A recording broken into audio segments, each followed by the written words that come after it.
후에 살펴볼 하나님의 말씀은 마가복음 8장 31절입니다.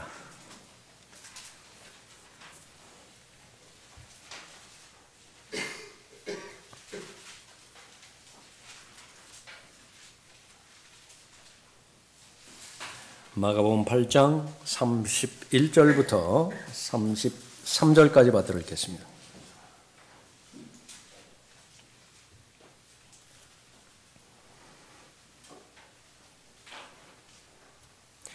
또 인자가 많은 고난을 받아야만 된다는 것과 장로들과 선임 제사장들과 서기관들에게 배척을 받고 죽임을 당하게 되며 3일 후에 다시 살아나실 것을 그들에게 가르치기 시작하시니라. 그 말씀을 드러나게 하시니 베드로가 줄을 붙들고 말리기 시작하더라. 그러나 주께서 돌아서서 제자들을 보시고 베드로를 꾸짖어 말씀하시기를 사탄아 내 뒤로 물러가라. 너는 하나님의 일들을 생각하는 것이 아니라 사람들의 일들을 생각하는도다라고 하시니라. 잠깐 기도하겠습니다. 귀한 예배로 주님 앞에 나와 경배드릴 수 있도록 인도해 주심을 감사드립니다. 무엇보다도 하나님의 말씀을 의탁하신 대로 보여받아 하나님의 의도대로 전파하는 고령자와 또 거리 설교자들, 이를 위해서 기도하고 있는 성도들의 무릎을 인해서 감사드립니다. 예수 그리스도께서 오신 목적 가운데 하나, 잃어버린 혼을 구원하기 위해서 오셨는데 오신 목적대로 주님의 피로 사신 교회가 그 일들을 받들어 수행할 수 있도록 능력을 구비시켜 주시고 열정과 필요와 관심을 허락해 주심을 감사드립니다. 일에 수고하는 모든 지체들 지치지 않도록 보호해 주시고 또 하나님의 능력으로 또 은혜로 덧입혀 주시어서 들림마다 올라갈 그때까지 맡겨주신 일들 잘 감당하는 하나님의 자녀들 되도록 돌봐주시기를 간구를 드립니다. 이제 선포되는 말씀을 통해서 저희 모두의 염원은 바로 살아계시고 영으로 계시며 저희들의 구주가 되실 뿐만 아니라 삶의 모든 영역에서 주님이 되시는 예수 그리스도를 올바로 잘 알아가고 순종의 과정을 통해서 또 예수 그리스도를 잘 따라가는 일인데 주님께서 도와주시기를 간구를 드립니다. 잘 알아갈 수 있도록 지혜와 계시의 영을 계속해서 부여해 주시고 또 선택과 결정을 하는 데 있어서 담대함과 용기로 무엇을 결정하든지 하나님을 기쁘시게 해드리는 올바른 결정이 되도록 인도해 주십시오. 오늘 본문 말씀을 통해서 다시 한번 예수 그리스도를 따라가는 온전한 하나님의 자녀로서 또 제자로서 그 삶을 확정할 수 있도록 인도해 주시길 원합니다. 주 예수 그리스도의 이름으로 기도드렸습니다. 아멘. 계시로 이루시는 하나님의 일이라고 하는 제목으로 말씀드리겠습니다. 계시로 이루시는 하나님의 일. 예수님께서 공생애를 시작하시면서 오신 목적대로 자신의 백성에게 다가가시죠. 그냥 다가가시는 것이 아니라 최선의 노력을 다해서 애쓰심으로 인해서 다가가시는 것을 알 수 있습니다. 기적을 베푸시고 또 병든 자를 치유하시고 또 천국 복음을 비롯해서 많은 교리들을 가르쳐 주셨습니다.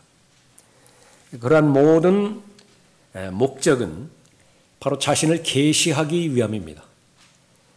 그렇게 가르치고 치유하고 기적을 행하는 자신이 이스라엘에 관하여 이스라엘은 누구인가?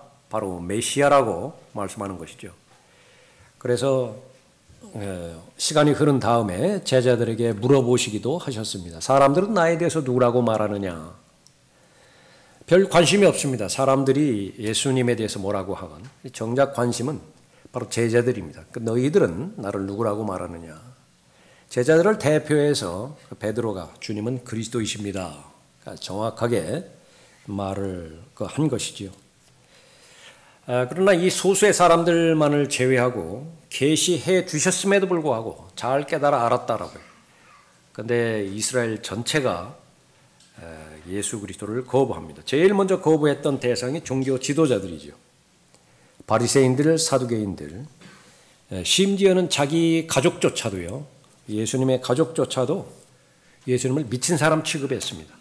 그래서 빨리 그 무리에서 빼내서 집으로 데려가라고 그랬죠. 데려가려고 그렇게 했습니다. 그래서 이 부분을 전체로 한 말씀으로 요약하는 것이 요한복음 1장 11절 말씀인데 그가 자기 백성에게 오셨으나, 여기 자기 백성은 유대인이죠.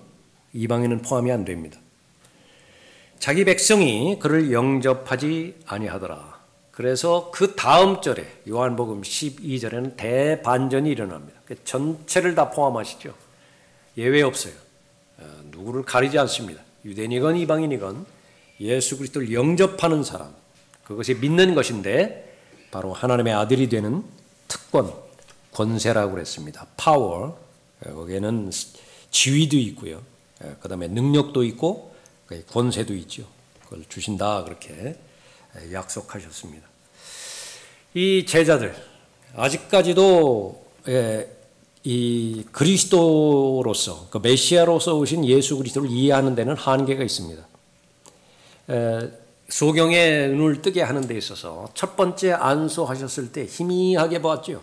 사람들이 보이기는 보이는데 나무처럼 보여요. 온전하게 시력이 회복이 되지 않습니다. 그다음에 두 번째 안수하셨을 때, 손을 대셨을 때 이제 뚜렷하게 사람이 보이게 되어지는데, 이 제자들의 그 과정도 비슷합니다. 처음에 고백은 했습니다. 예수 그리스도께서 누구신가? 그리스도이십니다. 주님은 그리스도이십니다. 그런데 그리스도에 관련된 온전한 계시가 구약 성경에 나와 있음에도 불구하고 받아들일 준비가 돼 있지 않은 것입니다. 시간이 많이 지나고 예수님께서 바로잡아 주신 다음에 비로소 예수 그리스도를 보내주신 메시아 그리스도로 알게 되지는데, 그러니까 결론으로 보면 부활한 다음에야 알게 되죠. 시간이 많이 지나서 부활한 다음에야 그분이 바로 예수님께서 바로 그리스도셨구나, 메시아였구나, 구주셨구나, 그렇게 알게 되는 것입니다. 몇 시간을 같이 있었죠, 제자들하고.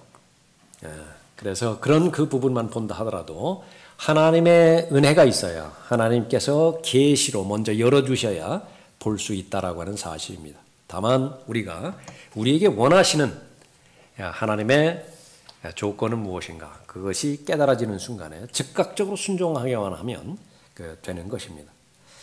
하나님의 계시로 하나님의 일은 이루어집니다. 첫 번째로 우리가 살펴볼 것은 하나님의 일은 하나님의 계시로 시작된다라고 하는 사실입니다.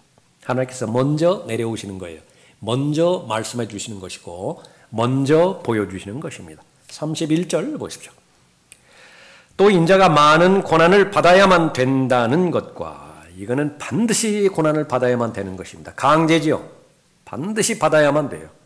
이거 받아도 되고 안 받아도 되고 어쩔 수 없이 받고 그런 것이 아니라 반드시 받아야만 됩니다. 계시의 내용입니다. 장로들과 선임 제사장들과 서기관들에게 배척을 받고, 이것은 이스라엘 전체를, 지도력에 해당되는 전체를 대표하는 사람들입니다. 바로 산헤드린을 그렇게 말할 수가 있습니다. 신정 통치국가이니까 종교와 정치가 이제 결합이 되어지는 상태에서 공회를 말하는 것이죠.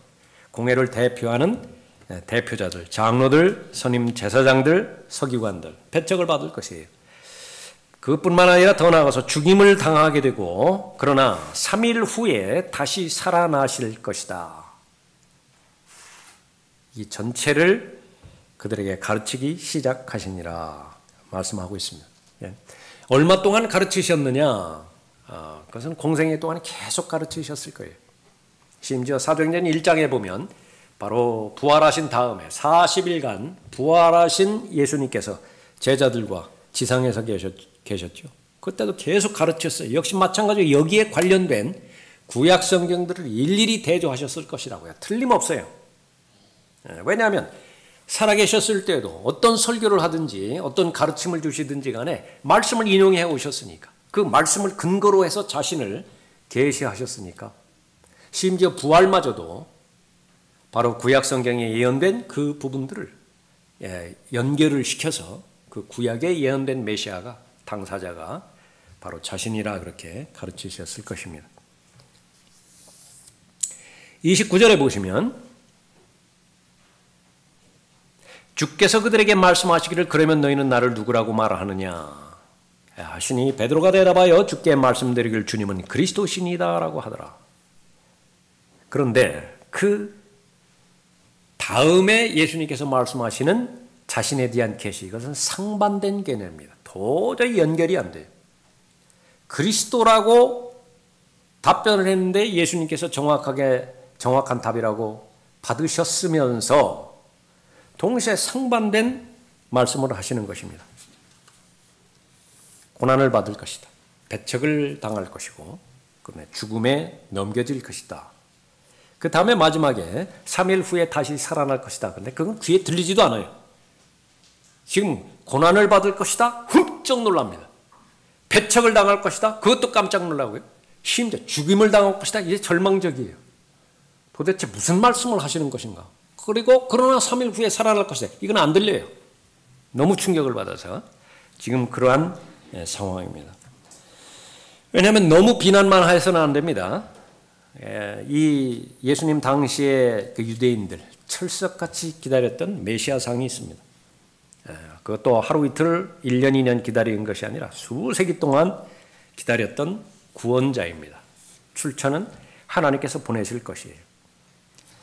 대상은 누구냐? 누가 되었든지 간에 반드시 군사 권력을 거머쥔 여호수아와 같은 장군이 떠오르지는 그런 부분입니다. 모세와 같은 강력한 리더십을 발휘하는 그런 구원자가 연상되어지는 것입니다.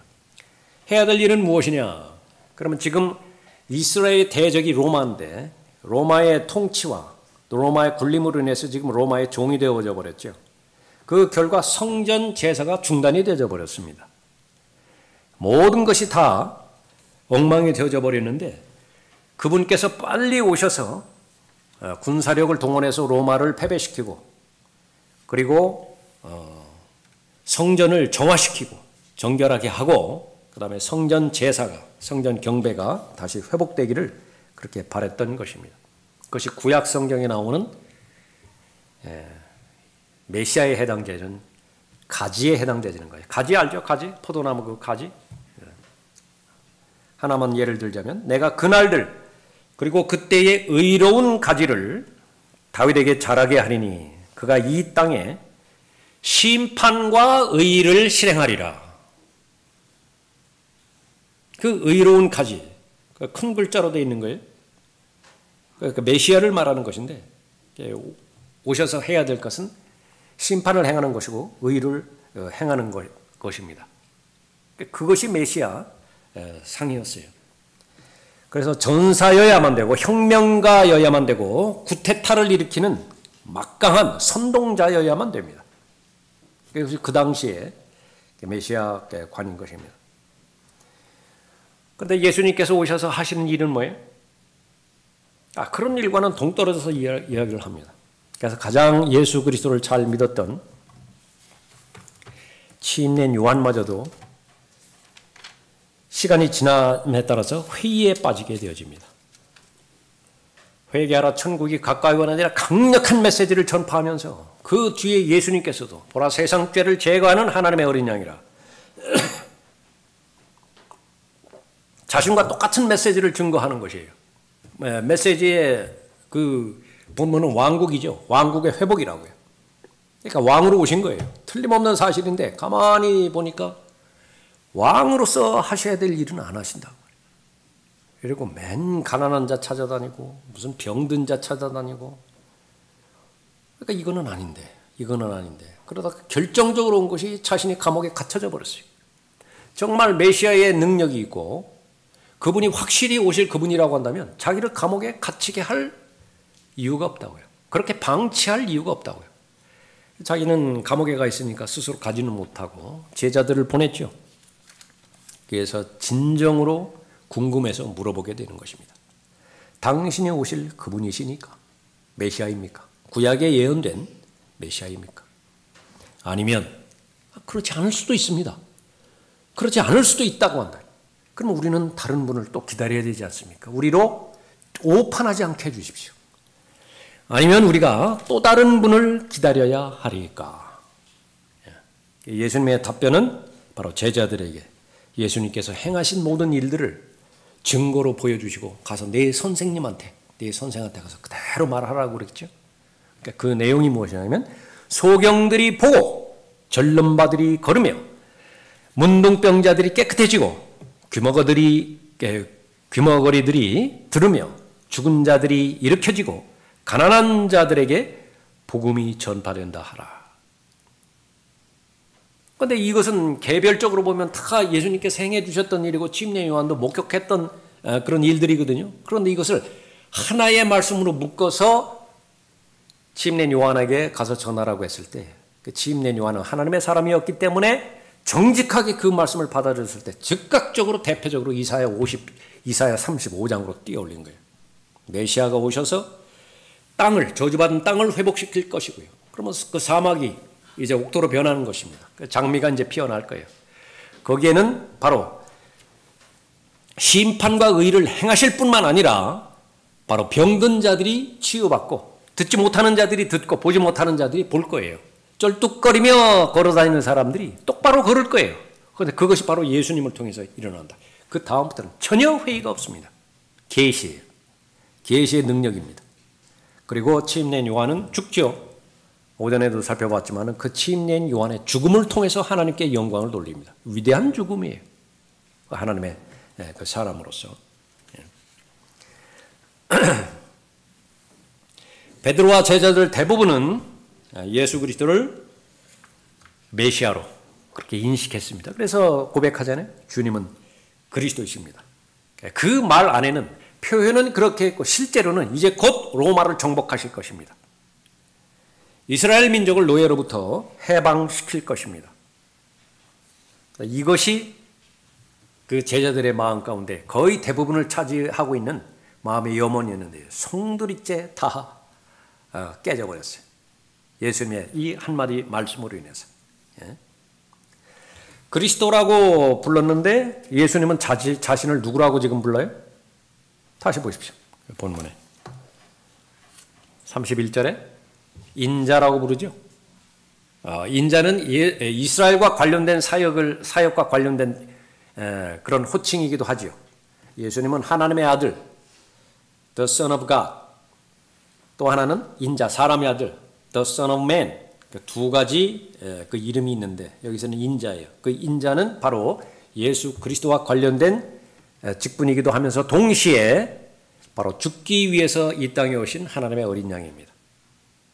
그것이 바로 인자예요. 인자로서의 오신 목적을 성취하셔야 되는 것이죠. 그래서 세상의 기초가 놓이기 전에 아브라함을 부르시기 훨씬 전에 아담이 창조되기 훨씬 전에 세상의 기초가 놓이기 전에 노인 이래로 그 죽임당한 어린 양. 그분이 바로 인자예요. 오신 목적대로 오셨는데 고난받으러 오신 거예요. 배척받으러 오셨고 죽임당하기 위해서 오셨던 것입니다. 사람들에게 멸시받고 거부되었을 뿐만 아니라 또 무엇에 익숙했느냐? 그 슬픔에 익숙했어요. 질고에 익숙했습니다. 아주 고통에 익숙한 사람들. 그 말 자체가 안 될 거예요. 어떻게 고통에 익숙해지죠? 고통은 매일매일마다 새로워진다고요. 그래서 예수님의 생애는 이 지상의 삶 전체가 다 슬픔의 사람입니다. 질고에 익숙한 그런 사람이었다. 그렇게 말하고 있습니다. 본문에 나와 있는 대로 장로들, 예수 그리스도를 배척하고 반대했습니다. 대제사장들, 서기관들 역시 마찬가지입니다. 다가서는 모든 동기가 책 잡으려고 그랬어요. 무슨 틈을 노리려고. 그래서 공격거리를, 고속거리를 마련하라고 그랬죠. 근데 아무것도 발견이 안 됩니다. 그러니까 거짓 증인들을 구하기도 하고요.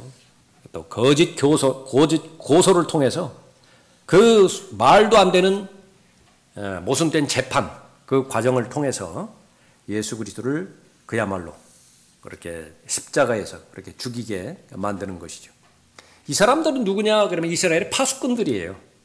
이스라엘의 지도자들, 그러면은 구약에서 나오는 파수꾼들이라고요. 파수꾼들에 대해서 정신 차리고 깨어 있으라고 말씀을 드리죠. 전체 민족이 살 것이냐 죽을 것이냐 너희들 손에 달려 있다고 말했다고요. 경고를 하라고. 그러니까 눈이 감겨서는 안 되고요. 또 개로 그렇게 비유해서 말하면 개의 역할을 해야 돼요. 짖을 수 있어야 돼요. 짖을 수 있어야 된다고요. 그런데 짖지 못하는 개라고 이렇게 신랄하게 책망하셨는데 구약의 이런 지도자들뿐만 아니라 예수님 당시에 지도자라고 해당되는 이 사람들도 역시 똑같은 사람들이었다. 소경들이 소경을 인도하고 있는 거예요. 이스라엘은 아무것도 보지 못하는 소경 가운데 있었던 것입니다. 예수님은 자신이 죽어야 되지만은 그러나 죽은 다음에 다시 살아날 것이라고 말씀하셨어요. 그런데 이 부분에 대해서는 귀담아 듣지 않으셨던 것입니다. 제자들 모두가 다 이 진리의 지식을 이해하지 못했던 것입니다. 그러나 이것이 바로 예수님께서 오신 목적이에요. 사명이죠. 그것을 행하시기 전에 미리 계시로 알려주시는 것입니다. 예수님께서 걸으셨던 모든 과정마다 또 받으셨던 모든 고통마다 계시의 말씀을 이행하기 위해서 걸으셨던 길들이죠. 등에 채찍을 맞으셔야 됐고 침뱉음을 당해야 됐고 수염이 뽑혀져야 됐습니다. 뺨을 맞으셔야 됐고요. 신성 모독이라고 하는 이름 하에 만왕의 왕 만주의 주께서 그렇게 고난을 멸시를 모독을 그렇게 받으셨습니다. 그런데 그 모든 것들이 과연 무엇을 위한 것이었는 것인가? 그럼 바로 여러분 자신을 위해서 한 거예요. 그 부분들을 알면 알수록 계시의 말씀을 자주 접하면 접할수록 우리는 하나님 앞에 더 감사가 커지게 되어지는 것입니다. 하나님을 찬양하고 하나님을 노래하고 그럴 때 이 한마디로 외마디로 하는 그 소리가 할렐루야예요. 할렐루야. 그래서 정말 할렐루야라고 하는 이 말은 성경대로 믿는 그리스도인이 많이 외쳐야 되는 말이에요. 이거 뺏긴 감이 없잖아 있다고요. 엉뚱한 사람들이 할렐루야 할렐루야 하고 뭐 한마디만 하면 할렐루야 하는데 아주 식상하다고요. 여러분은 그 찬양의 말을 많이 할 수 있어야 됩니다. 하나님의 일을 이루는 데 있어서 하나님께서는 계시로 그렇게 시작하셔서 하나님의 일을 이루시죠. 두 번째로 계시된 하나님의 일은 반드시 사람의 일로 방해를 받게 되어 있습니다. 어떤 일 하나 순수하게 아무런 저항 없이 하나님의 일이 이루어지는 일은 단 하나도 없어요. 그것은 첫 번째 사람부터 시작해서 마지막 예수 그리스도께서 재림하실 때까지 심지어는 예수님께서 친히 통치하시는 천년왕국 끝에도 방해를 받잖아요. 그것이 바로 영적인 원리입니다. 32절 보십시오.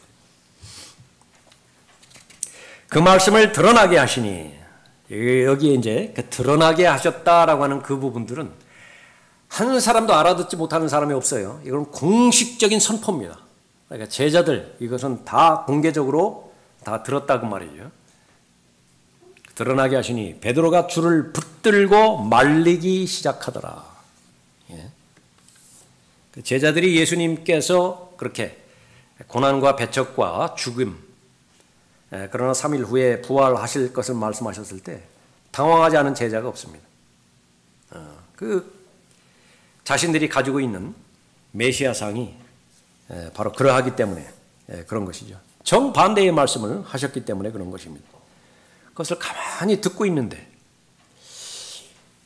지금 그 12명이 다 듣고 있는데 누군가는 지금 말을 해야 되는 순간이에요. 아무도 말을 안 한다. 서로가 답답해요. 지금 답답하다고요. 지금 잘못하고 있잖아요.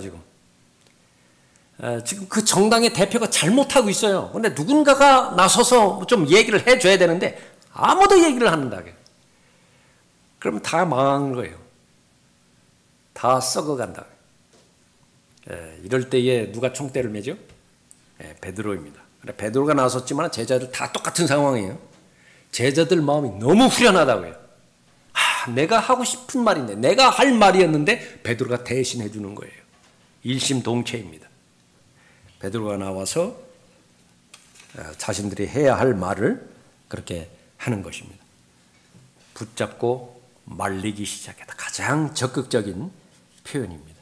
이것은 그냥 예수님이 위에 계시고 선생님이고 제자들이 따르는 학생들이니까 그렇게 됐지요. 이것은 그 상함은 없다고 한다면 꾸짖었다 그 말하고 똑같아요. 베드로가 예수님 보고 책망했어요. 꾸짖었어요. 어린 사람이 나이 든 사람에게 책망하듯이 학생이 그 교사에게 선생에게 책망하듯이 그런 수준입니다. 그렇게 해서 말리기 시작했다 그렇게 하는 것입니다. 아무리 지금 사역이 어렵고 아무리 힘들다 하더라도 지금 그렇게 나약해지시면 안 됩니다. 지금 어느 때입니까? 거의 다 왔지 않습니까? 좀 힘을 내십시오. 본인을 위해서도 그렇지만은 우리들은 뭐가 됩니까?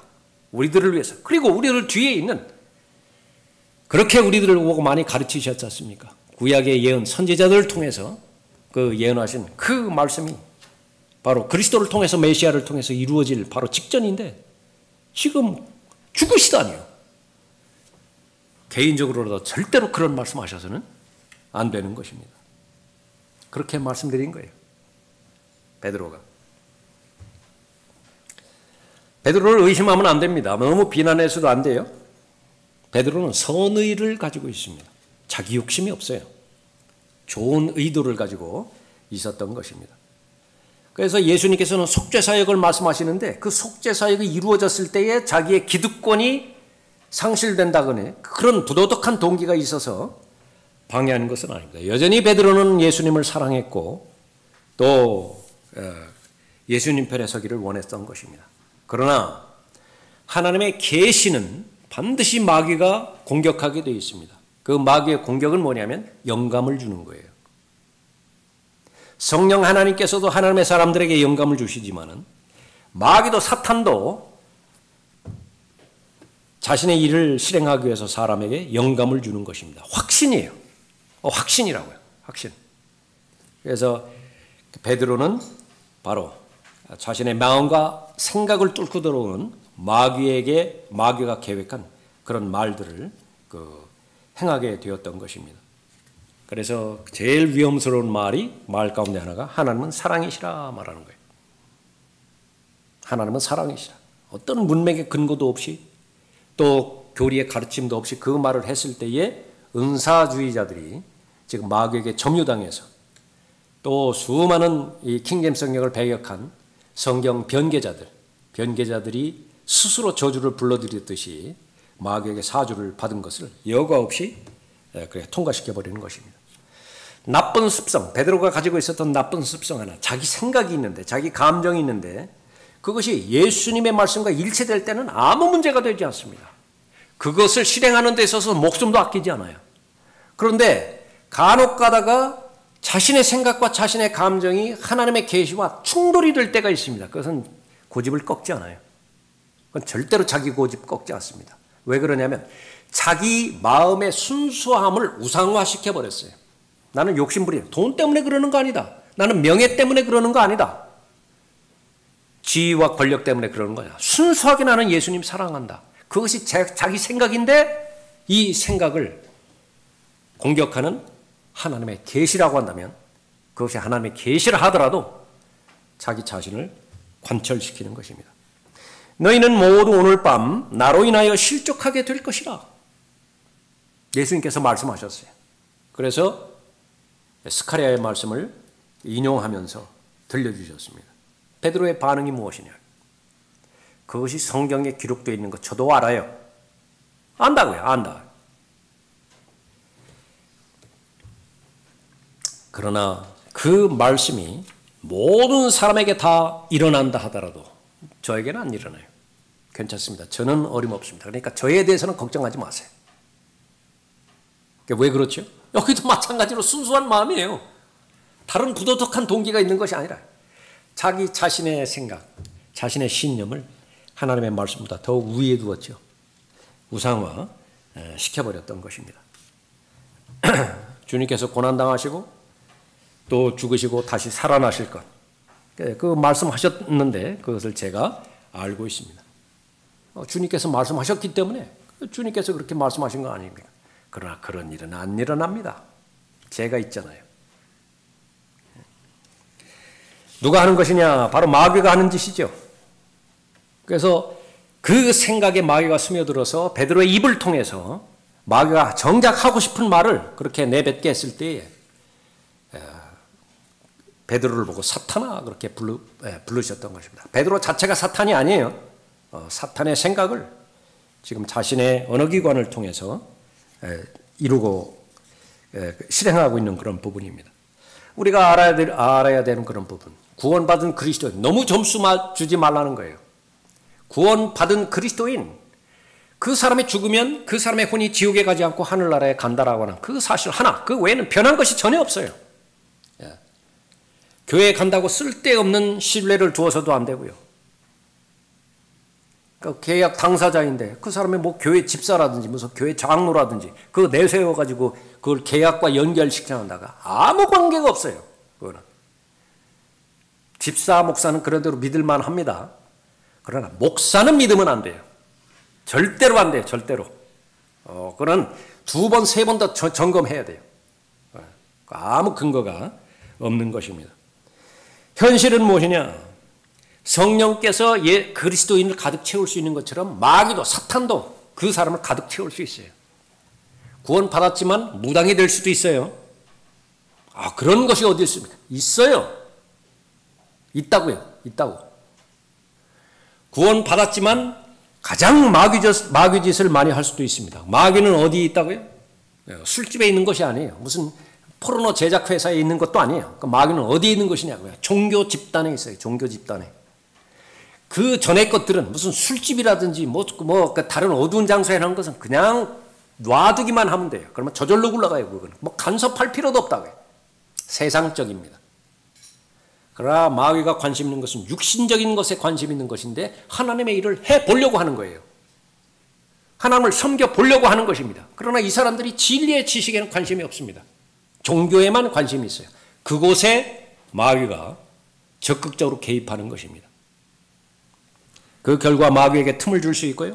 마귀의 정죄함으로 빠질 수도 있고 비방과 마귀의 올무에 빠질 수 있다라고 하는 것이 성경적 교리이고 가르침이에요. 그러니까 구원받았다 하더라도 무슨 일을 한다 하더라도 들림받아 올라갈 그때까지 육신의 죄들의 몸을 완전히 벗어버릴 때까지는 항상 가능성이 있는 것입니다.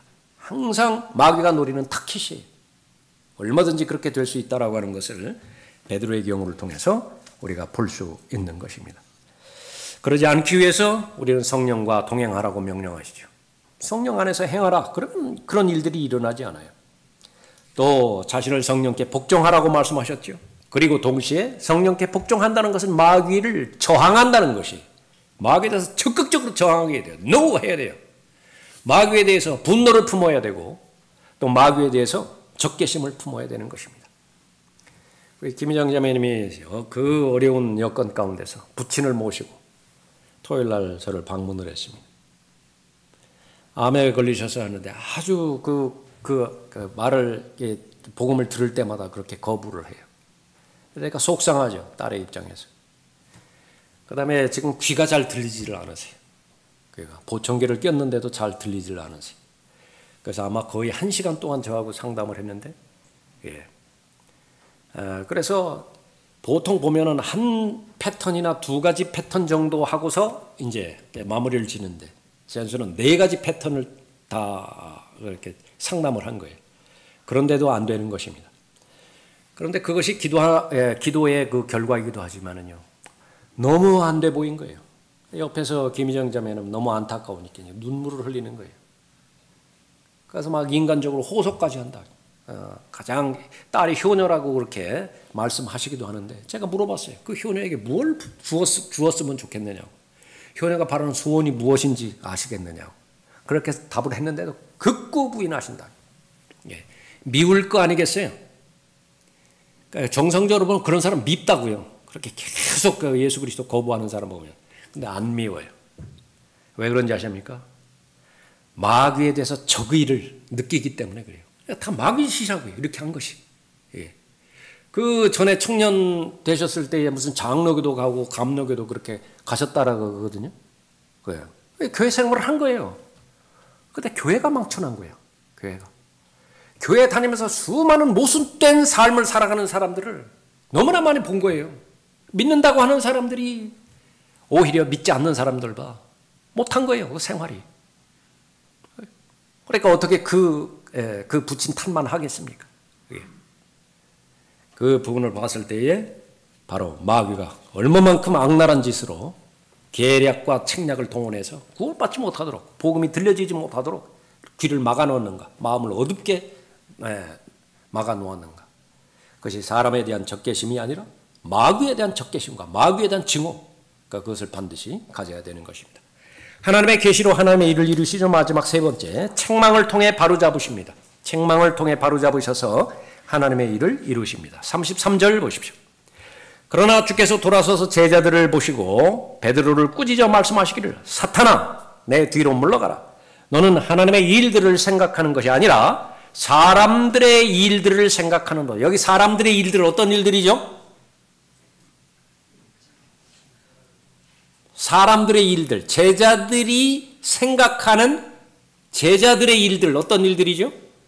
메시아 자체를 거부하는 거 아니에요. 그리스도를 기다리고 있습니다. 그런데 그 메시아와 그리스도는 어떤 그리스도예요?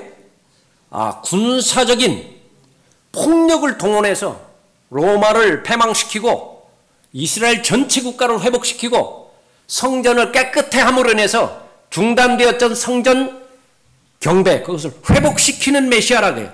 그런데 그것을 예수님께서 무엇이라고 말씀하세요? 사람들의 일이라고 해요. 사람들의 일. 그래서 여기서 말하는 그 사람들의 일, 협의적인 면에서는 그런 부분이고요. 전체적인 면에 있어서는 바로 이 마귀는 이 세상의 신이라고 말하고 있죠. 고린도후서 4장 4절에서 이 세상을 주관하고 있는 신이에요. 이 세상은 무엇으로 이루어졌습니까? 사람들로 이루어졌죠. 그 사람들은 생각하는 사람들이라고요. 무엇을 생각하죠? 이 세상의 풍조에 어떻게 하면 연합할 수 있는 것이냐, 조화를 이룰 수 있는 것이냐. 이 세상을 이루는 것은 세 가지라고 말씀하셨습니다. 육신의 정욕과 안목의 정욕과 생의 자랑이에요. 그것이 사람들이 계속해서 골똘하게 생각하고 있는 것인데, 이것에다가 윤리라고 하는 옷을 입혔고 종교라고 하는 옷을 입힌 거예요. 하나님이라고 하는 이름을 입혀버린 것입니다. 복음이라고 하는, 선신이라고 하는 이름을 입혀버렸어요. 구분하지 못하게 만들어버렸어요. 이 마지막 날들이라고요. 누가 진짜인지 누가 가짜인지 그거는 두 번, 세 번 확인해도 힘들 부분이에요. 뭐 참기름, 진짜 참기름, 그 다음에 또 뭐가 나왔더라? 뭐 하나 있는데. 믿는 자, 신자라고 돼. 그때는 다 통했어요. 밀리버 그러면 다 통했다고요.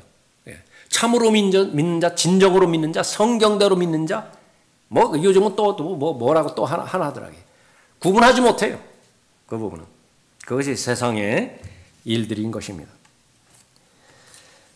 예수님은 베드로의 반응에 대해서 가혹하게 대응하시죠. 사탄아, 내 뒤로 물러가라. 그렇게 말씀하고 있는 것입니다. 이 부분이 구분되지 않으면, 하나님의 계시가 근본이 되어지지 않으면 진정성이 있게 하나님 앞에 기도하는 기도조차도 기복이 되어지는 것입니다. 나는 그런 의도가 없다고요. 그러나 후천년주의 신학이 지금 내 믿음 가운데 자리 잡은 상태에서 하나님 앞에 드려지는 경배, 하나님 앞에 나아가는 모든 은혜의 보좌 앞으로 나아가는 기도의 행위들, 그것은 다 기복적이에요. 왜 그렇습니까? 정반대라고요. 하나님께서 보시는 관점에서. 하나님께서 세상을 바라보시는 관점, 가망성이 없어요. 이미 포기했다고요. 마치 이 육신을 하나님께서 포기한 것처럼. 구원받은 이후에도 절대로 육신은 거들떠보지도 않는데 계속 육신을 개혁하려고 하는 거예요. 육신을 개선해 보려고 하는 것입니다. 육신을 보수해 보려고 하는 거예요. 그래서 이 사람들이 만들어낸 교리가, 아담은 타락한 것이 분명하지만은 타락한 본성 가운데도 선한 영역이 있다. 대표적으로 그것이 모성애 같은 거라고. 대표적인 것이 그것이 어떤 사람이 국가를 위해서 헌신해서 애국자로서 남는 그런 경우, 이웃을 향해서 순수하게 희생하는 것, 그런 것들을 봤죠. 그런 사람들은 그런 사람들에도 우리가 존경해야 돼요. 또 우리가 받들어야 되는 것입니다. 그런 사람이 없었다라고 한다면 대한민국이 존재하지를 않아요. 그러나 하나님의 관점에서 보면 아무리 선한 일을 하고 아무리 옳은 일을 했다 하더라도 그것이 하나님과 직접적인 관계가 없다고 한다면 하나님과 무관한 사람들이에요. 그것을 받아들여야 되어지는 것입니다. 그것이 사람의 일들이에요.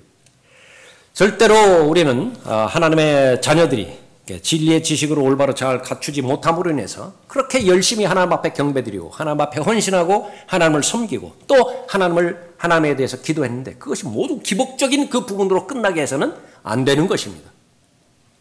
지켜야 되고 잘 보호해야 되죠. 그렇다고 한다면 역시 마찬가지로 계시로 돌아가야 돼요. 우리는 베드로와 같은 면이 있습니다. 약하고 실패하기 쉽습니다. 어떠한 한순간에 영적 정상에 서기도 하지만은 지금 이분처럼 가장 낮은 골짜기로 곤두박질 칠 수도 있는 것입니다. 그러나 그때마다 하나님께서 계시를 보여주십니다. 내 생각이 잘못된 것이라고. 내 생각은 또 다른 영에 근거한 것이라고. 그것은 또 다른 영이 주는 잘못된 생각이라고.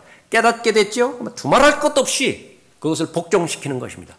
아무리 좋은 생각이라 하더라도, 좋은 상상이라 하더라도 하나님의 계시의 말씀과 충돌되어진 것이 결론이 나와지고 그렇다고 한다면 그 상상들, 모든 이미지네이션, 또 자신의 좋은 생각들, 그것을 예수 그리스도의 발 앞에 쳐서 복종시키라고 고린도후서 10장에서 말씀하고 있죠. 그러면 되는 거예요. 베드로는 그렇게 됐습니다. 그러니까 다시 하나님께서 회복시켜 주셨죠. 얼마든지 실수할 수 있습니다. 또 얼마든지 베드로와 같은 상황에 처할 수 있어요. 그러나 우리가 바라봐야 되는 것은 우리 자신을 돌아보는 것입니다. 시험받지 않도록 돌아보라고 그랬죠. 그렇게 해서 결국은 하나님의 계시의 사람이 되라고, 계시의 조명을 잘 받으라고 말하고 있습니다. 오늘 본문 말씀을 통해서 바로 하나님께서 우리를 계시로 인도해서 우리를 통해서 하나님의 일을 이루시고자 하는 것입니다. 얼마든지 잘못될 수 있죠. 이 인간의 마음이라는 것이, 인본주의라는 것이 참 대단합니다. 가장 크게 대적하는 거예요. 하나님의 뜻을 이루지 못하도록. 그러나 그때마다 우리를 사랑하시는 하나님께서는 바로잡아 주십니다. 책망의 과정이나 꾸짖음의 과정이나 그런 부분을 통해서 바로잡아 주시고, 그 목적은 올바른 길로 인도하기 위함인 것입니다. 우리의 반응은 무엇이죠? 자신의 잘못을 인정하면 됩니다. 깨닫게 되어지죠. 하나님의 꾸짖음, 책망, 그거 받아들이고 지금까지 내가 하나님을 대적했던, 반대했던 태도를 버리면 됩니다. 그러면 하나님께서 회복시켜 주실 것입니다. 그 과정들을 통해서 성장이 이루어지는 것이고요. 성장은 일직선으로 쭉 성장하는 것이 아니라, 아무 잘못도 하는 것이 아니라 계속 왔다 갔다 합니다. 그러나 전체를 볼 때는 위로 상승하게 되는 것입니다. 그러나 이 횟수는 점점 줄어들 거예요. 그 전에는 일주일에 5번 잘못했다고 한다면 한 달 후, 6개월 후에는 2번만 잘못할 거예요. 그리고 어느 시점이 되면 그 잘못으로부터 완전히 자유로워질 것입니다. 그것이 바로 하나님의 계시를 존중하는 사람이고 하나님의 계시를 받는 사람입니다. 하나님의 계시를 통해서 여러분을 향해 하나님께서는 하나님의 일을 이루시기 원하십니다. 기도하겠습니다. 아버지 하나님, 예수 그리스도께서 행하신 모든 기적들과 가르침, 또 병을 고쳐주심, 또 다른 사람을 대하는 모든 그 부분들은 자신이 누구신가를 계시하기 위함이었습니다. 저희들에게도 마찬가지입니다. 저희들의 모든 과정과 여건들을 통해서 하나님께서 주시고자 하는 목표는 예수 그리스도 자신을 알게 하는 데 있습니다. 영생은 바로 예수 그리스도를 아는 데 달려 있습니다. 저희들의 성숙과 성장, 연단 역시 마찬가지로 예수 그리스도를 아는 데 있는데 계시에 달려 있습니다. 그 계시의 말씀을 주실 때에 자신을 부인하게 해주시고 환경 바라보지 않게 해주시고 또 하나님만을 바라보게 해주셔서 하나님의 영혼인 하나님의 일들을 잘 수행하고 쓰임받는 하나님의 사람들로 선하게 인도해 주시기를 간구를 드립니다. 어려울 때마다 주님의 말씀과 계시의 말씀과 충돌될 때마다 믿음과 실행에 있어서의 최종권인 하나님의 말씀을 다시 한번 또렷한 의식 가운데 의식하게 해주시어서 믿음의 선한 싸움에서 늘 승리하는 하나님의 자녀되도록 복 주시기를 간구를 드립니다. 주 예수 그리스도 이름으로 기도드렸습니다. 아멘. 다 같이 일어나시겠습니다.